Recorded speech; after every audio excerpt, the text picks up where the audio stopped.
sea monsters, the stuff of nightmares.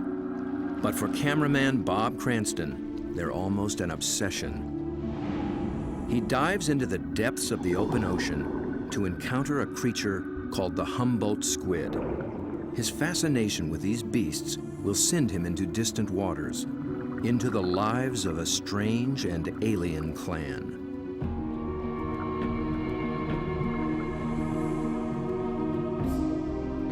They are masters of disguise. Their skin ripples with living light. Bob will seek out experts familiar with their ways.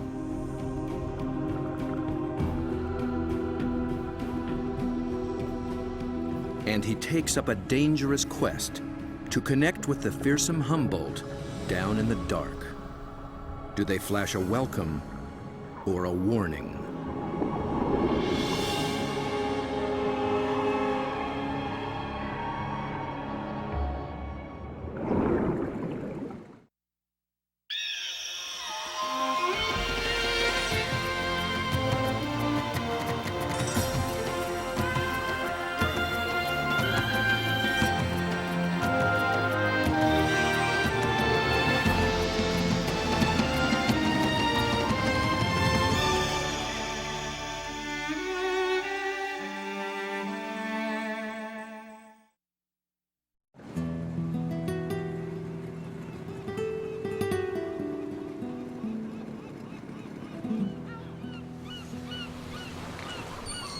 Deep in the waters of the Sea of Cortez, far below the sunlit surface, lurks a creature the locals call the Red Devil.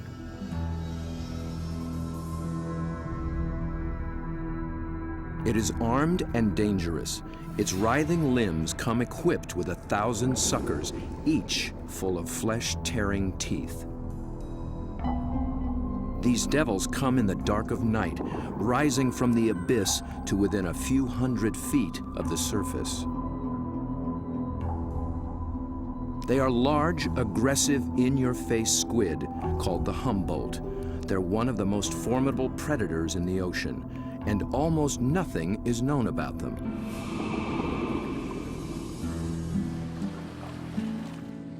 To cameraman Bob Cranston, the Humboldt have become an irresistible challenge. He's one of the few who've descended into their midst, at depths where others fear to follow. But his last encounter was a close call. It was 3 years ago in these very waters. Bob's goal was to film these beasts up close in the open ocean. The usual white filming lights create a circle of light that acts like a wall, keeping the squid at bay. So Bob descended with red lights that diffuse almost immediately.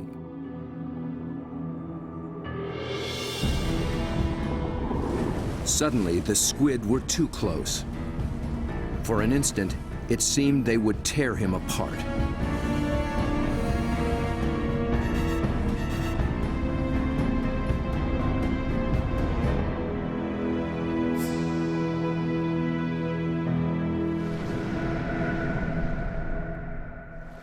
It was an intense encounter that only fueled his fascination for the Humboldt. They came right for me with no fear. That got my adrenaline going. Suddenly, I was really interested in everything about these guys. I wanted to meet more of their kind. Squid and their relatives live in every ocean. Getting to know the family will take Bob on quite a journey. And if diving with red devils is anything to go by, he'll need the help of some top-notch guides.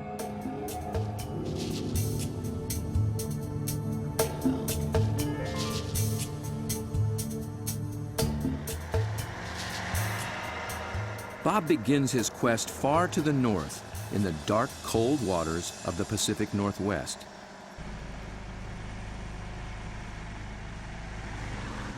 In the maze of bays and inlets along the coast of British Columbia, there dwells the giant of its kind, but it's secretive and very hard to find. Bob's asked Dr. Peter Ward for help. Peter is a paleontologist and an expert on the origins of this creature.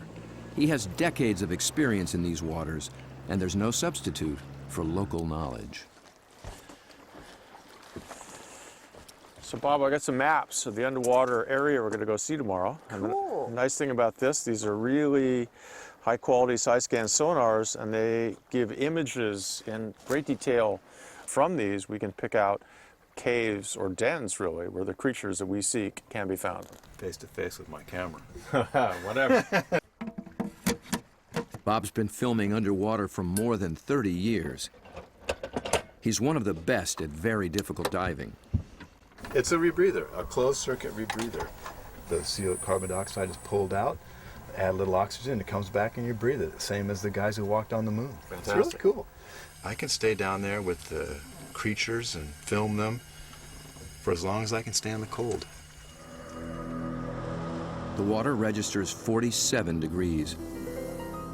Without a dry suit, a diver could slip into unconsciousness from the cold in just half an hour. Waterproof zipper. Same zipper they use in spacesuits.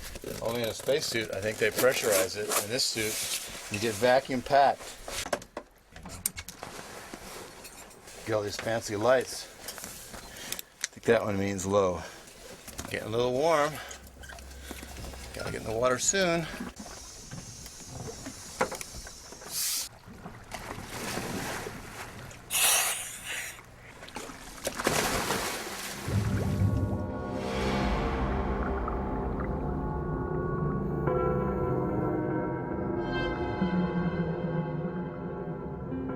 These gloomy green depths are called the Emerald Sea, and although cold, they are rich in oxygen and nutrients. The combination allows creatures to reach enormous size. Down at 60 feet, Bob and Peter pick up a trail of broken and discarded shells. A dead giveaway. Something strong and very hungry has come this way, and often.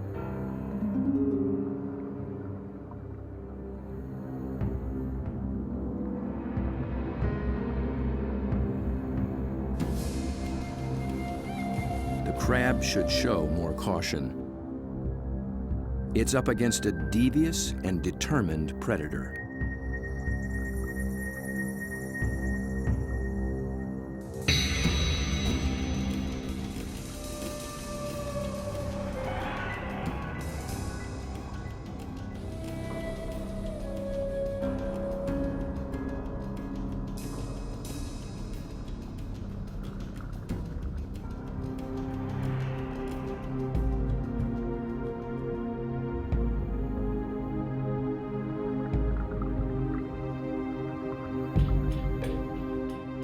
As Bob approaches, his quarry appears to have found him.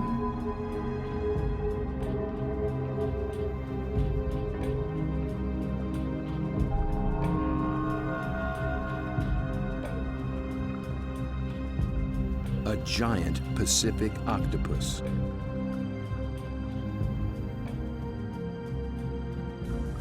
Eight arms of sinewy muscle lined with grasping suckers reach out and gently explore the strange intruder.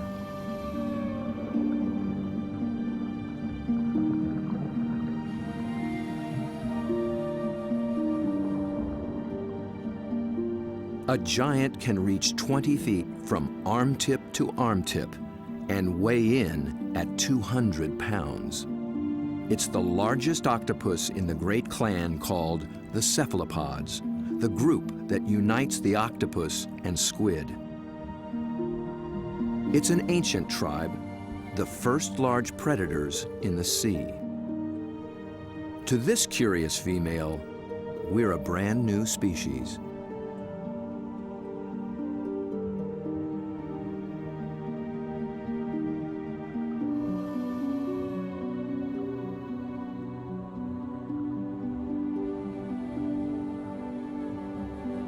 Cephalopod means head-footed, a good beginning in deciphering the octopus's amazing design. The head and body are encased in a large, soft sac, and the foot derived from its distant relatives, the clams and snails, has become a siphon, a water jet to propel it in any direction.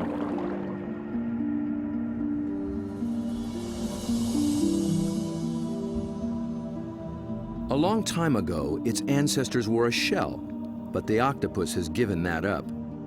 Yet for creatures with such tasty flesh, the lack of protection presents a problem. The cephalopod solution? The most extraordinary skin in the animal kingdom. In an instant, it can change color, pattern, and texture. And with no bones to confine its shape, the creature can virtually disappear.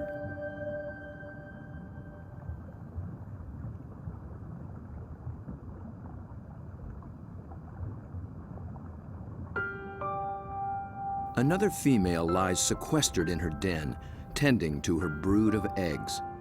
She lays up to 100,000 just once in her life. When they hatch, she will die. These clever, curious creatures won't live long at all. Their entire lifespan is no more than 3 or 4 years.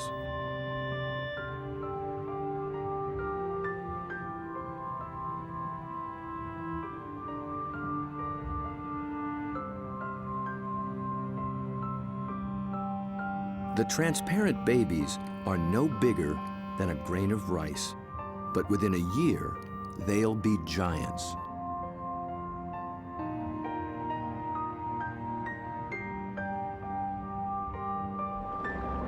While the lives of these complex beings are all too brief, their line reaches back 500 million years, long before sharks began swimming the seas. This would be a great spot right in here. Peter Ward has spent 35 years delving into cephalopod family secrets. He's brought Bob to a special outcropping of rocks. They were once well submerged in a much warmer sea and still hold a record of that long ago time. Fossils are found in these rocks, fossils of relatives of the octopus, actually. They're called ammonites. And how old are they? 80 million years in age. 80 million years. That's true. That is old. Back in those days, cephalopods made beautiful curved shells. And if you dig long enough and hard enough, you can find some beautiful stuff. This is an ammonite. It's a fossil that is actually the direct ancestor of octopus. So this is an ancient cephalopod. It's related to the chambered nautilus. So the tentacles sat here and swam about. A shell is a mobile home and a defense against predators, but it's so cumbersome it makes swimming difficult. Of the almost 1,000 kinds of cephalopods alive today, only the nautilus still wears one. It's a living fossil, puffing along the reefs of the Indo-Pacific as though nothing has ever changed.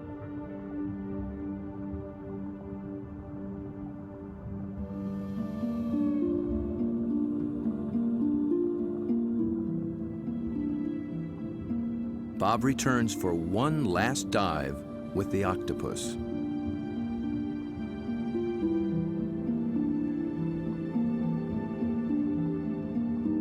I couldn't resist bringing her a treat. All cephalopods are carnivores, and they love crabs. This creature actually reached out to me. I could sense her interest, her intelligence. I could see it in her eyes. There's something about the eyes of these animals just draw human observers in, and especially with the octopus and the cuttlefish, they definitely make visual eye contact with you and maintain it. Dr. John Forsyth studies these creatures' amazing physiology and complex behaviors. And I've come in and played games with octopus where I'll duck down and they'll raise up and look at me, and then I'll raise up and they'll duck down, and this will just go on for 15 or 20 minutes. Like this guy, I can barely see him over there, but when I look up, see, he's coming up. Because I think they look for our eyes. I think they try to make contact with our eyes as well. And I think that's what draws us into watching these animals. Whereas a fish, sometimes I look at a fish and I'm not sure where it's looking. They just have these blank, cold stares. But with a cephalopod, it's really never like that. At the National Resource Center for Cephalopods in Galveston, Texas, John maintains quite a collection. There are several kinds of octopuses, a school of small squid, and another relative, the cuttlefish. For John, the eyes of a cephalopod are not just the windows to its soul. They tell you a lot about how the animal lives. The octopus has a rectangular pupil that captures light reflected off the sea floor. Squid's large round eyes are adapted to seeing darting prey in the twilight of the open ocean. Cuttlefish dwell in both worlds, and their complex eyes can actually change shape to accommodate their travels.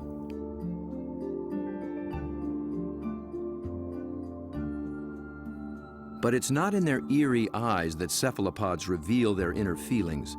It's in their remarkable skin.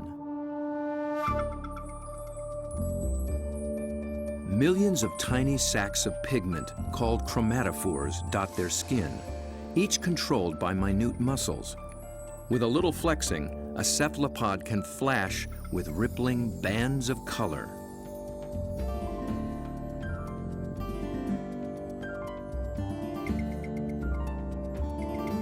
Any sort of excitement, danger, desire, aggression, passion, and their skin lights up.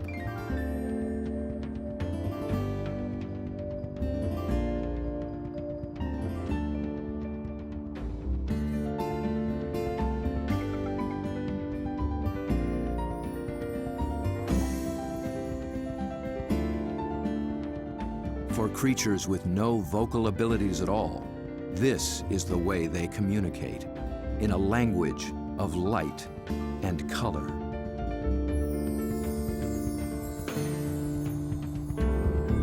And like an octopus, a cuttlefish can transform its texture, matching its surroundings, hiding in plain sight. Given their camouflage capabilities, it's no wonder we're still learning just how many kinds there are.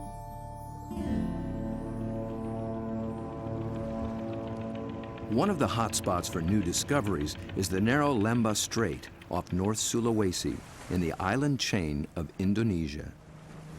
It's a pretty scenic spot they put out for this joint, isn't it? I mean, it's magical. John and Bob have come here looking for new species of cephalopods. It's a place primed for strange adaptations.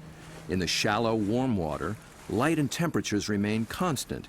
But the channels, inlets, bays, and lagoons create many small separate habitats, and that leads to high diversity. This is John's fourth trip to Lembah Strait, and each time something surprising turns up. He's brought Bob to a spot called Ritaklari, which in local slang means the muck.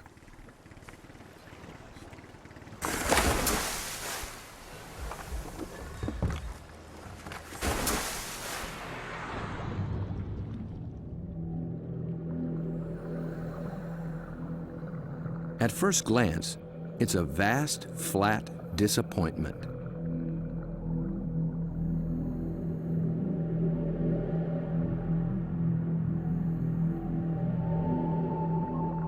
But wait here quietly, and a lot of what looks like sand begins looking back.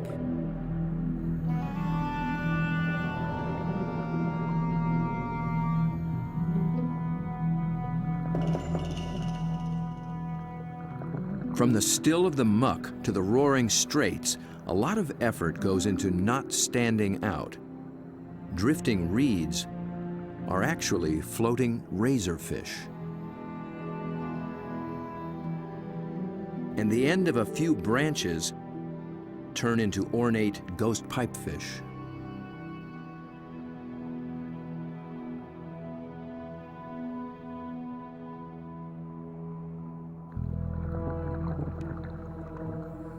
Out in the high-speed tides and swirling eddies, fish work hard to keep their footing, digging into the bottom with spine-like fins. But even creeping along on the seafloor, you still have to make a living.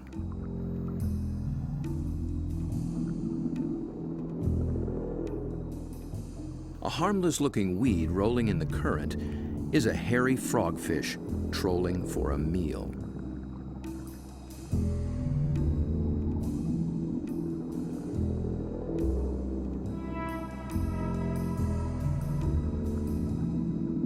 It comes equipped with its own strange lure.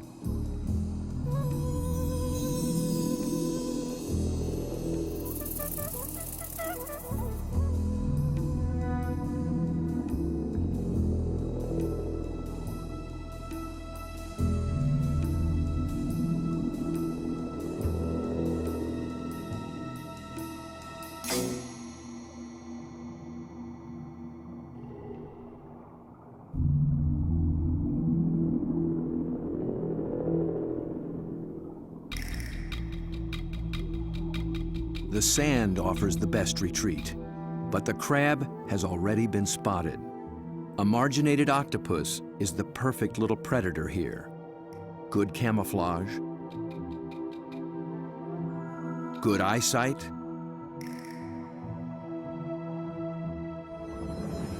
good grip.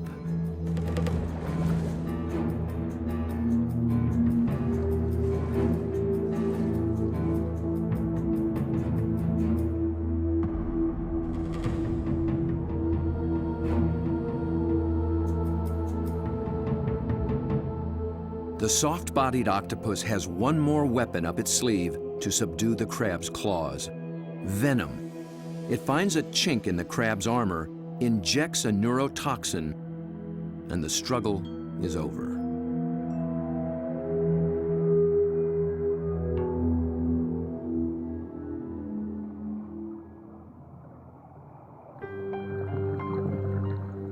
In such an open setting, the trick for every creature is to find some place to hide.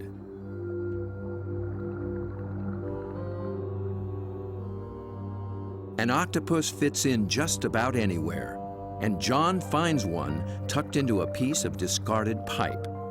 Perhaps there is something in cephalopod memory that recalls having a shell. Bob and John find this little octopus ambling along with a dark brown bottle tucked under his arms. The bottle turned out to be his home, and he took it with him everywhere. So I thought I'd offer him a new fancy place and see if he's interested in trading spaces.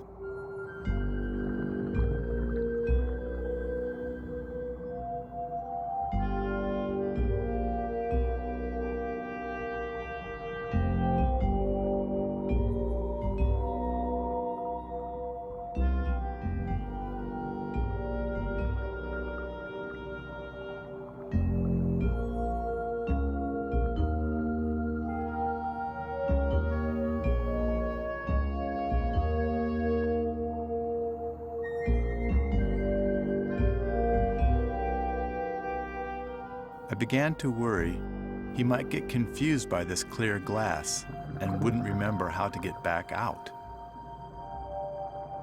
But after a few minutes, he slipped through the opening and went straight back to his old brown bottle. He'd made his choice.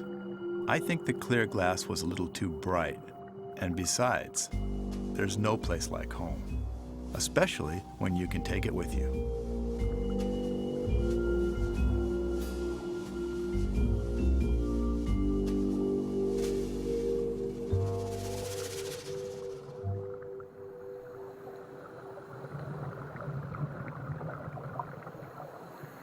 In the husks of old coconut shells, they find the pearl-like eggs of one of John's favorite creatures. It's a tiny cuttlefish that's seldom seen after it hatches. It remains so small and well camouflaged that it takes great practice to find it.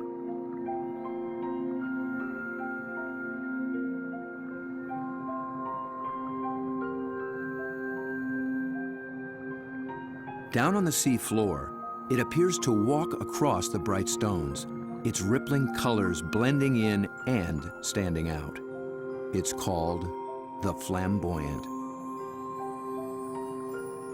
The flamboyant cuttlefish is really in a class by itself, even among cephalopods in a lot of ways. First of all, the vibrant, dynamic, bright colors, the brilliant yellows, the magentas, the pinks and browns. It adds on top of that these passing clouds of color as it's stalking, looking for prey. And of course, that's happening in living skin.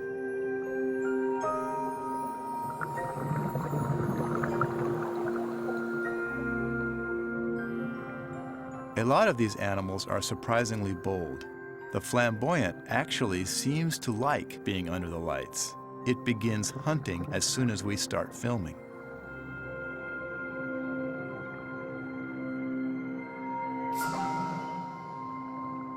My video lights attract little shrimp and crustaceans.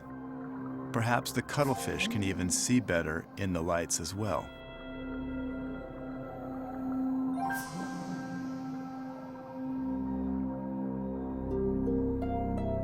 It's only when John sticks out an enormous hand that we see the scale of this little hunter. Next to a 6-foot Humboldt and a giant octopus, it's hard to believe it's one of the family. Not far away, a small octopus has been eyeing the scene. John reaches out for a better look. Every time I touch one of these animals, I'm not gripping it or holding it. My intention is never to frighten the animal in any way. However, I am trying to keep it close to where I can get a good look, but at the same time, the animal knows at any moment it can get away if it wants to.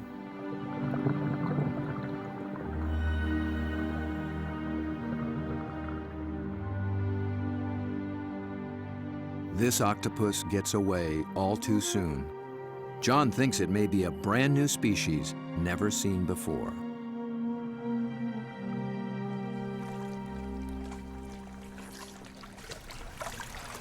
I don't know, Bob. I'm not sure what that is, but it could be a new one.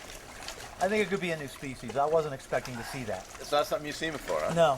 No, I'm not sure what that would be. It's a cool little critter. Oh, wild.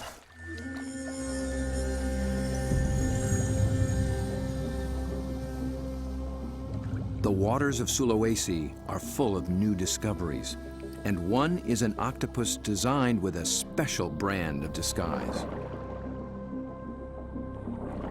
It lives in the same waters as the banded sea snake, whose bold stripes announce its potent venom.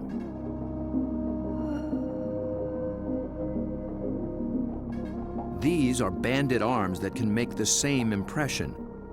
When disturbed, the octopus flashes and intensifies the stripes, becoming a sea serpent, coiled and deadly.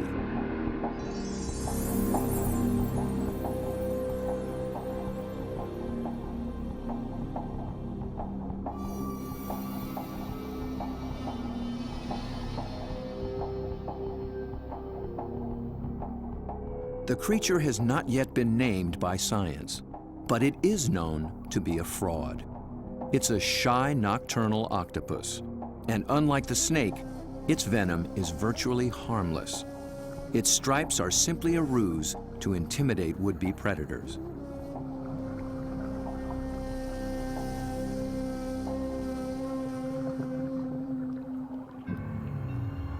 The real killer is a delicate jewel-toned creature, the blue-ringed octopus. The flashing blue neon is no false alarm.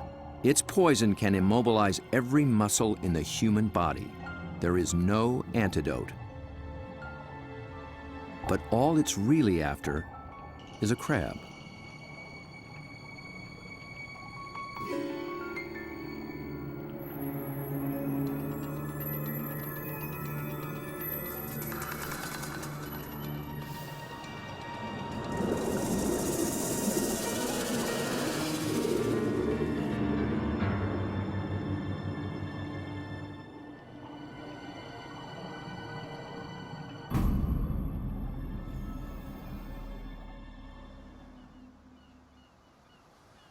The blue-ringed is notorious along the coast of Australia, but it's one of Dr. Mark Norman's favorites. As curator of marine invertebrates at Museum Victoria, his fieldwork in all 7 seas has revolutionized what we know about cephalopods. It's really hard to estimate how many species of cephalopods, or in particular octopuses, we have worldwide, because we're still in the period of discovery. They thought there was about 100 species of octopus in the world, and we've found 150 new species in the last 10 years through the Indian and Pacific Oceans and Australia and up through Asia. And these groups of animals, it's not hard to find new species. Almost everything we touch is new.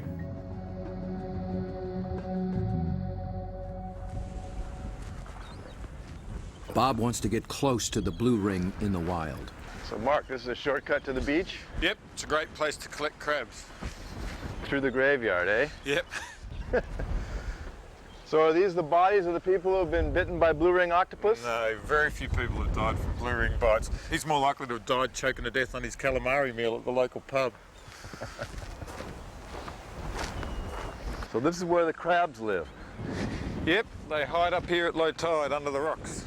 As the guide to the blue ring, Mark starts Bob off with their prey.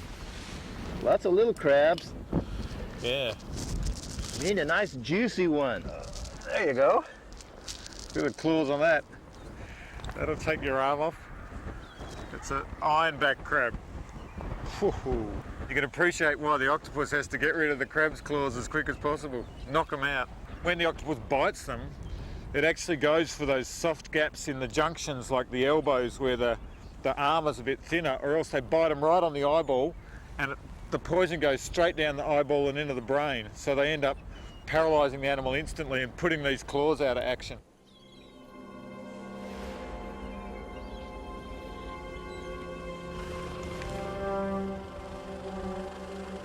The dive begins after dark, when blue rings are most active. And it's not off some wild, remote beach. The deadly blue ring lives just beneath the town pier.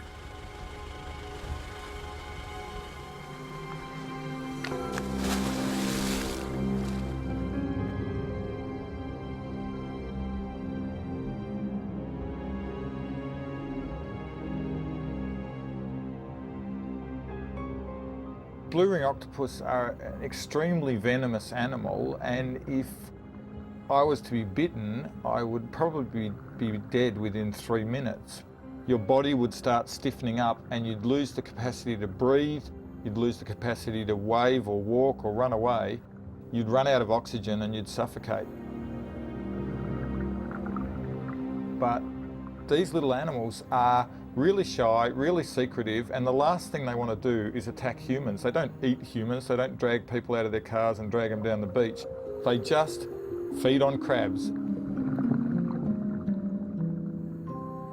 But tonight, not even a crab could catch its attention. This is a male, and he's just found a female. 2 wild blue rings are preparing to mate.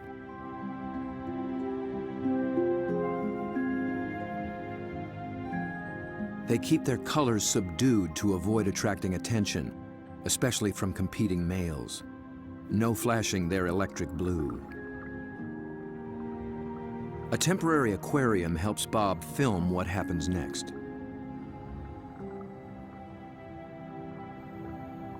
After a few minutes of courtship, the male gently slips a special arm into the female's gill slit. He's depositing a packet of sperm, which she will use later to fertilize her eggs.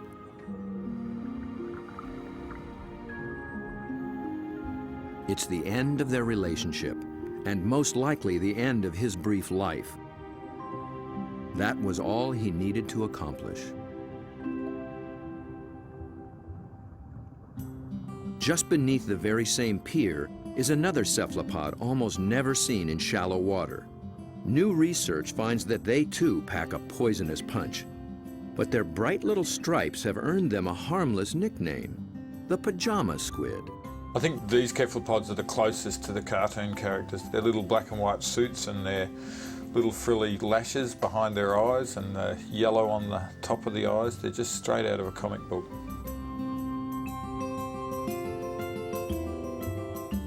The pajama squid seem to have taken a cue from the blue rings.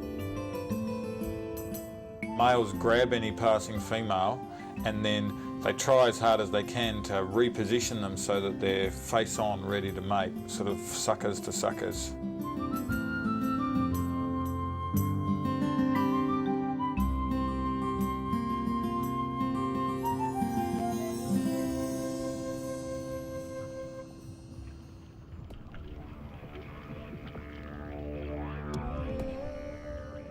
The mating season is also picking up off Australia's southwestern coast. In one small bay, giant cuttlefish have begun to assemble. They leave deep water and enter the shallows once a year for 3 to 4 weeks.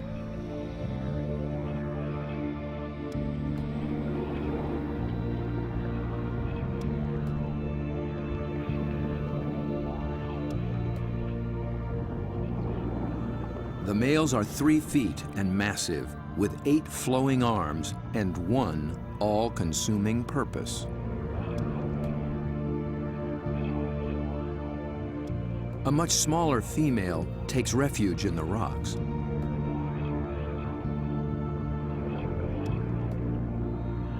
The males waste no time taking on their rivals.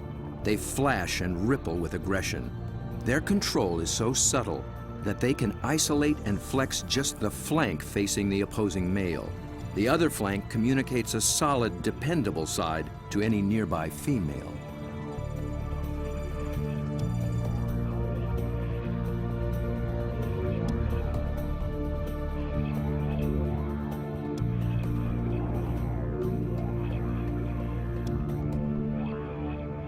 One male has claimed her and takes possession.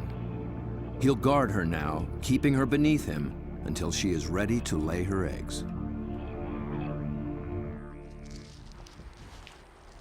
Jules, you around here somewhere? Bob is heading for this far-flung coast, but before diving with these giants, he needs to brush up on the subtleties of cuttlefish communication. This is a crazy place to meet a scientist. Julian Finn is a leading expert on the intense social dynamics of the cuttlefish. He comes to this junkyard to scrounge up special equipment for an interesting experiment. Hey, Jules. Over here, Bob. Oh, okay. Oh, there you go. Yeah, it's You into lots old of stuff. cars? Oh yeah, I love them. I got a number of old cars and plenty of treasures in this place. Cuttlefish speak it's a visual some kind of language, place, huh? Yeah, for and sure. Julian What do you got? wants in on the conversation. Old cars, but also got a few ideas about making something to use on these cuttlefish in Whyalla, trying to get a bit of a different shot. So Looks like junk to me.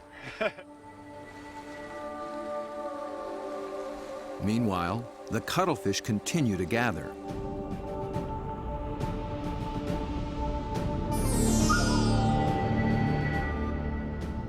Their complex communication escalates into a kaleidoscope of colors.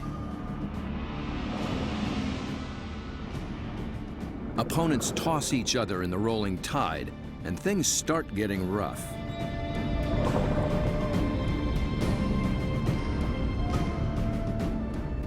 The violence can rip up their all-important skin, sabotaging a male's chance to impress and intimidate.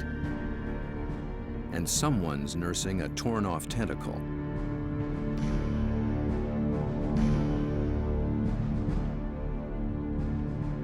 In a temporary standoff, a large male guards his female from 2 other heavyweights, while a little male, too small to take seriously, hovers on the sidelines.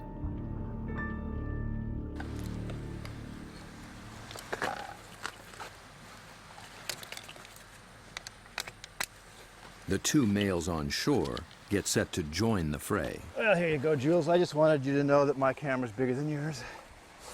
Mine's a bit different than yours too. Well, yours has a hubcap on the front of it. What I'm hoping to do is film the male's reaction to another male. But instead of having another male there, I'm going to have its reflection. It's when males are the same size that trouble starts, and Julian will present one with its very own reflection. He's studying the displays and the intense competition. He intends to provoke a fight. He approaches a large male who immediately responds.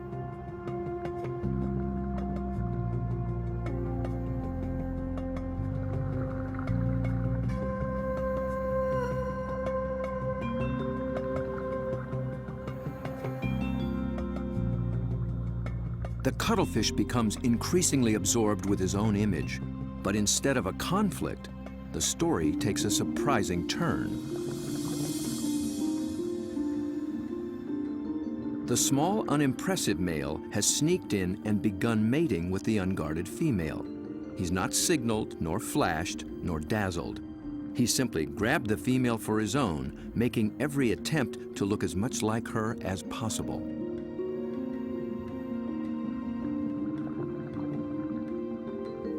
The aggressive male makes no headway with the mirror and finally moves off to resume his duties.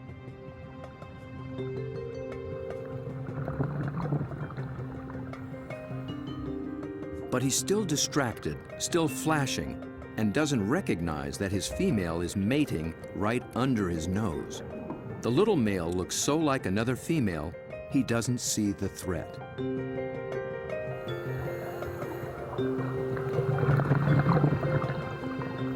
At last, he senses something's wrong and moves in to reclaim his female.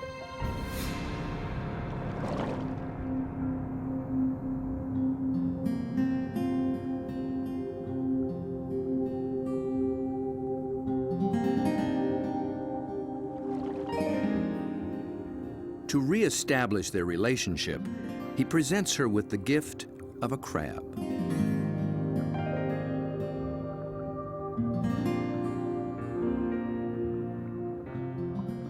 With so much going on in cuttlefish society, Julian will be experimenting for a long time to come.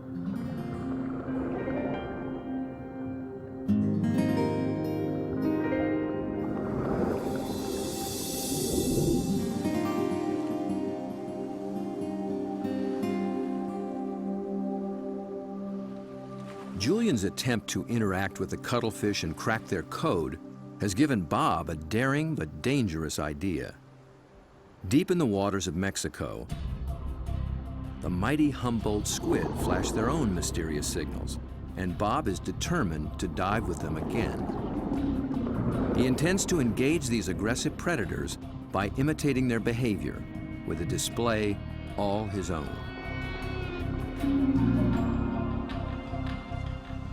Mark Norman and Julian Finn think he's close to crazy.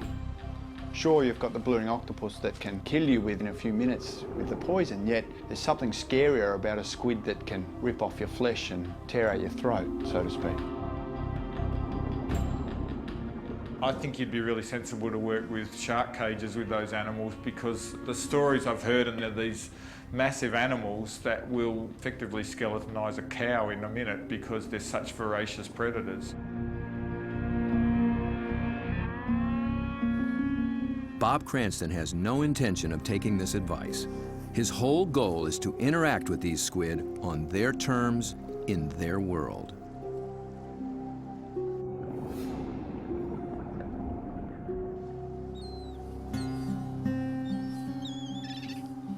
In the small town of Santa Rosalia, on the edge of the Sea of Cortez, being a fisherman takes a certain courage.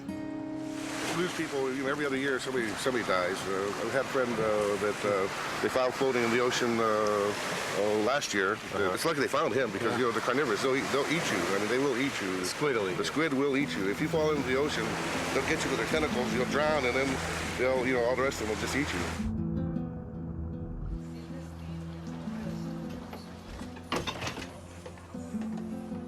Despite their dread, these fishermen face the Humboldt on a nightly basis. Bob will need their help if he hopes to find when and where the squid are rising.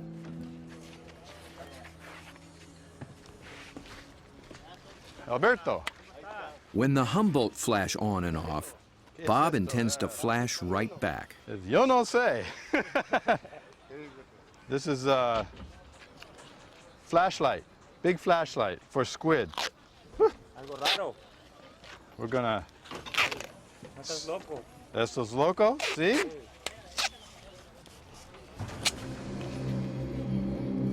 Bob knows perhaps better than anyone just what Humboldt are capable of.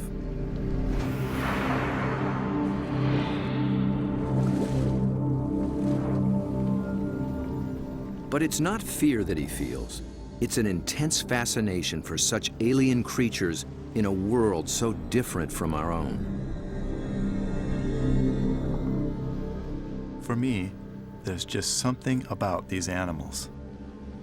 Maybe it's because this type of diving in itself is a great challenge. It's hard to work at these depths. I've managed to go down and physically touch these fantastic creatures, but somehow they're the ones that have taken a hold of me.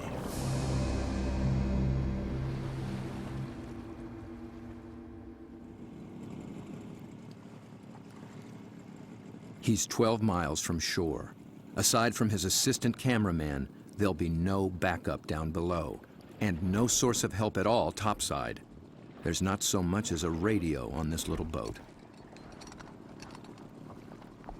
These are small boats. It's a big ocean. There's a language barrier between me and the fishermen who think I'm crazy to dive in the water anyway. If I disappear and drift away from this boat, the fishermen will just think the squid ate me and they won't even bother coming to look for me. Yet Bob has confidence in his own experience and in his plan. I've made up this light tube and filled it with strobe lights.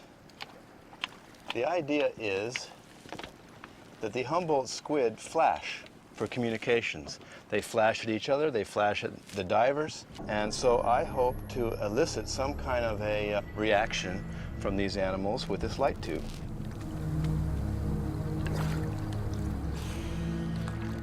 Beneath the boat lies 1,000 feet of open water and sea monsters.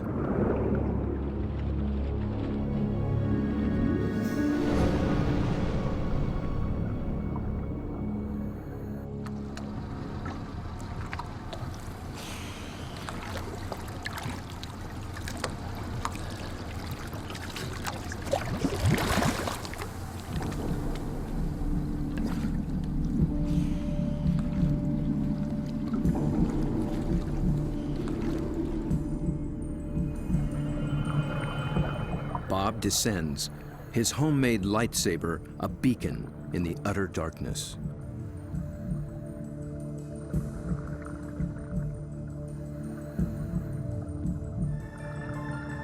Right away, there's a complete surprise. Mobile arrays. They're seldom seen in a school like this. Already the night has taken on unexpected possibilities.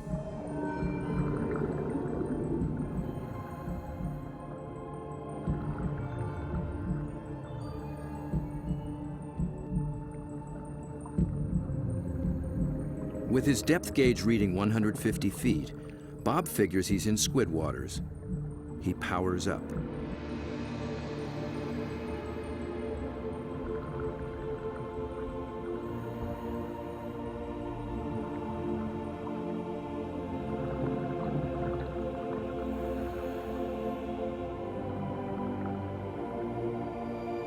A giant swarm of pink krill mobs the lights.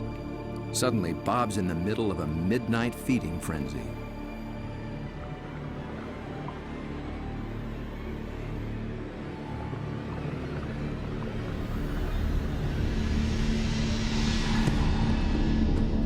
Then, rocketing up from below, Humboldt squid.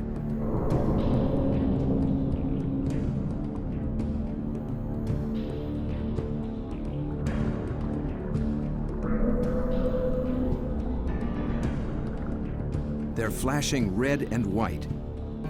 Bob tries to get clear of the krill into better visibility.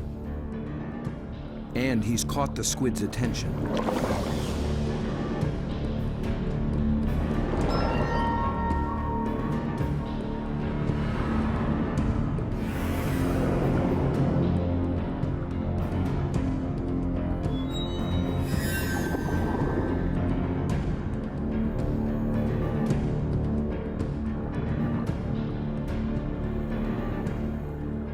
I'm transfixed by this enormous eye up from the deep.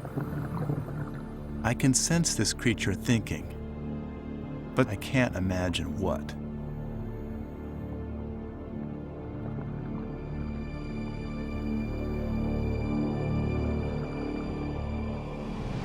A minute later, contact. The squib grabs hold, testing the light the only way it can.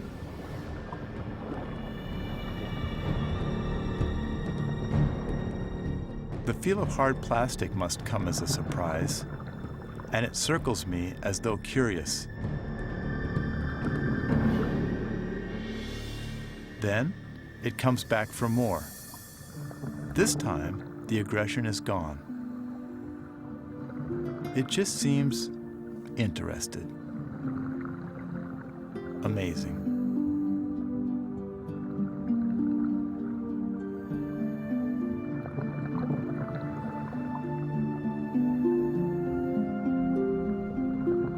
We play for a moment.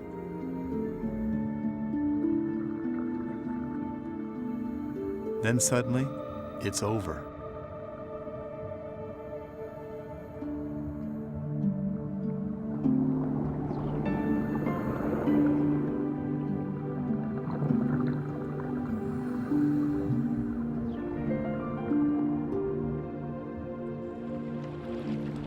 The fishermen are relieved just to see me alive, but I climb back in the boat knowing something remarkable has just happened. I danced with the devil down in the deep, and I'm already thinking about the next dive.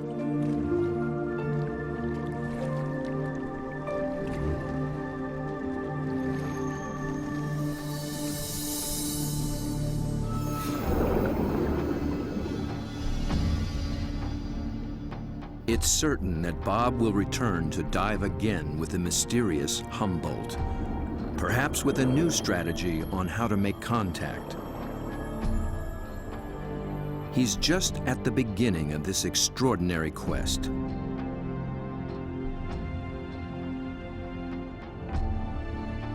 But who will he meet next time in the waters below?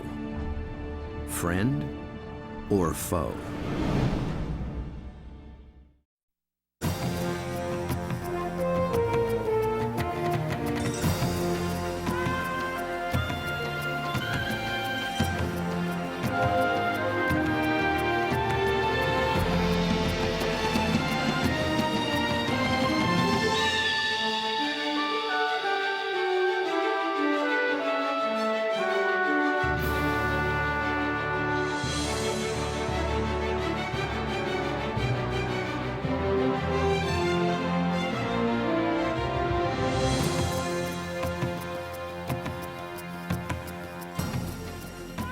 To learn more about what you've seen on this nature program, visit pbs.org.